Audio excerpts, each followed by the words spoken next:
Hello everyone, welcome to my YouTube channel. আজকে আমি আলোচনা করতে চলেছি একটি পোয়েম, রবার্ট বার্নসের লেখা একটি বিখ্যাত পোয়েম এ বার্ডস এ পিতা। এটার বেঙ্গল এক্সপ্লেনেশন আমি আলোচনা করতে চলেছি এবং এটার লাইন বাই লাইন এক্সপ্লেনেশনও আমি দেখাতে চলেছি। চলো তাহলে দেরি না করে শুরু করা যাক। Is there a man whose judgment clear can through the mist of passions steer? And calmly through the buried sins can keep both heart and conscience clean. কবি এখানে একটি প্রশ্ন তুলেছেন, এমন কি কোনো মানুষ আছে যার বিচার বুদ্ধি এত স্বচ্ছ যে সে আবেগের কুয়াশা ভেদ করে পথ চলতে পারে, যে জীবনের নানা চড়াই উতরাইয়ের মধ্যেও তার হৃদয় এবং বিবেককে পবিত্র রাখতে পারে? এই প্রশ্নগুলির মাধ্যমেই যেন কবি নিজের জীবনকেই পরোক্ষভাবে তুলে ধরেছেন এবং বলছেন যে তিনি তেমন একজন মানুষ ছিলেন না।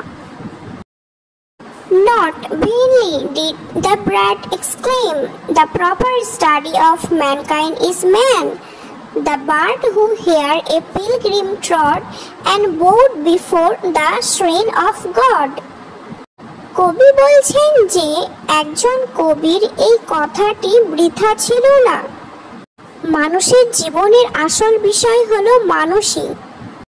তিনি নিজেকে একজন তীর্থযাত্রীর সঙ্গে তুলনা করেছেন, যিনি ঈশ্বরের সামনে মাথা নত করে চলেছেন। এখানে কবি নিজের বিনয় এবং জীবনের প্রতি তার গভীর চিন্তা ভাবনাকে প্রকাশ করছেন। His fallings, though they were not few, from thoughtless follies chiefly grew. His passions, often with headlong sway, have led his erring soul astray. কবি স্বীকার করছেন যে তার ভুল বা ত্রুটি কম ছিল না, তবে এই ভুলগুলো বেশিরভাগই এসেছে তার চিন্তাহীন ভুল থটলেস ফলিস থেকে। অর্থাৎ তিনি অনেক সময় হুট করে কোনো কিছু করে ফেলতেন। তার প্রবল আবেগ প্রায়শই তাকে ভুল পথে চালিত করেছে। এই লাইনগুলোতে কবি নিজের জীবনের দুর্বলতা ও ভুলগুলো নিয়ে নির্দ্বিধায় কথা বলছেন। But though his path was marked with weeds and strewn with tears and harmful deeds, he still with meek and humble mien walked upright through the varied sins. কবির জীবনের পথ কাটা, আগাছা এবং ক্ষতিকর কাজে ভরা থাকলেও তিনি বিনয়ী এবং নম্র হয়ে সবকিছুর মধ্য দিয়ে হেঁটে চলেছেন, সোজা পথে হেঁটে চলেছেন। এর মাধ্যমে কবি বলতে চাইছেন যে ভুল করেও তিনি তার মানবিকতা এবং সততা ত্যাগ করেননি। Here on his humble stone he lies, a lesson to the good and wise. His passions now to dust consign, leave but a moral for mankind.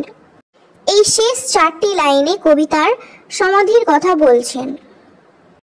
তিনি বলছেন এখানে তার সাধারণ সমাধির উপর তিনি শুয়ে আছেন, যা ভালো এবং জ্ঞানী মানুষদের জন্য একটি শিক্ষা স্বরূপ। তার আবেগগুলো এখন ধুলোয় মিশে গেছে। তার জীবনের এই পরিণতি মানুষের জন্য একটি নৈতিক শিক্ষা রেখে গেল। এর মাধ্যমে কবি বলতে চেয়েছেন তার জীবন থেকে মানুষ যেন প্রজ্ঞা এবং সংযমে শিক্ষা নিতে পারে। এ বার্ডস এ পিতা কবিতাটি রবার্ট বার্নসের লেখা একটি আত্মজীবনীমূলক কবিতা। কবি এই কবিতায় নিজের জীবন, তার ভুলগুলো এবং তার ভুল থেকে নেওয়া শিক্ষা তুলে ধরেছেন। এই কবিতাটিকে একটি এপিতা বা সমাধিলিপি হিসাবে দেখা হয়, যেখানে কবি নিজের জীবনের কথা তুলে ধরেন। এই কবিতায় রবার্ট বার্নস নিজেকে একজন সাধারণ মানুষ হিসাবে উপস্থাপন করেছেন, যে তার নিজের ভুল থেকে শিক্ষা নিয়েছে কবি স্বীকার করেন যে তার জীবন ছিল থটলেস, ফলিস, চিন্তাহীন, ভুল এবং আবেগের কারণে কলঙ্কিত। তিনি বলেন তার জীবনের সবথেকে ভুল তার নিজের কারণেই হয়ে। কবি নিজের ভুলগুলো থেকে শিক্ষা নিয়ে অন্যদের উপদেশ দেন, যেন তারা তার ভুল থেকে শিক্ষা নিয়ে প্রজ্ঞা এবং সংযমের সঙ্গে জীবন অতিবাহিত করে। কবিতাটির মূল বার্তা হলো মানুষের জীবনের ভুল আসে, কিন্তু সেই ভুল থেকে শিক্ষা নিয়ে বিচক্ষণতার সঙ্গে পথ চলা উচিত। কবি মনে করেন প্রজ্ঞা এবং সংযমই জীবনের মূল ভিত্তি। তাহলে আজকে এখান থেকেই থাকলো। আশা করি তোমাদের বুঝতে কোনো অসুবিধা হয়নি।